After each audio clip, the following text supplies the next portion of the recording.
ഭാര്യമാരോടാണ്. നിങ്ങളുടെ എല്ലാ ഇമോഷൻസും ഫീലിങ്സും നീഡ്സും നിങ്ങളുടെ ഭർത്താക്കന്മാരെ ഏൽപ്പിച്ച് എല്ലാ കാര്യങ്ങളും അവർക്ക് ഫുൾഫില്ല് ചെയ്യാൻ പറ്റുമെന്ന് നിങ്ങൾക്ക് തോന്നുന്നുണ്ടോ? ഇന്ന് പല സ്ത്രീകളും പറയുന്ന പ്രധാന പ്രശ്നങ്ങളാണ്: ഭർത്താവ് പരിഗണിക്കുന്നില്ല, ഭർത്താവ് കൺസിഡർ ചെയ്യുന്നില്ല, എൻ്റെ കൂടെ സമയം സ്പെൻഡ് ചെയ്യുന്നില്ല, ആവശ്യത്തിന് സാമ്പത്തികം തരുന്നില്ല എന്നുള്ളതൊക്കെ.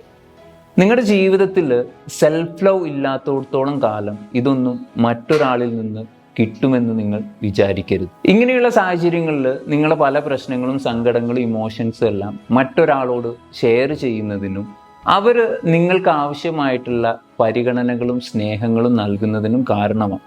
ഇവിടെയാണ് മറ്റൊരു എക്സ്ട്രാ റിലേഷൻഷിപ്പ് തുടങ്ങുന്നത്.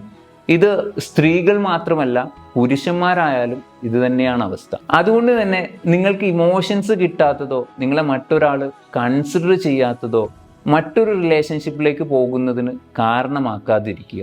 വേറൊരു കാര്യം എന്താണെന്ന് വെച്ച് കഴിഞ്ഞാൽ, നമ്മളെ തന്നെ സ്വയം സ്നേഹിക്കാനും കാര്യങ്ങൾ സ്വയം ഏറ്റെടുത്ത് ചെയ്യാനുമുള്ള ആ പക്വത കാണിക്കുന്നിടത്താണ് നമുക്ക് സ്ട്രോങ് ആയിട്ട് ജീവിക്കാൻ കഴിയുന്നത്.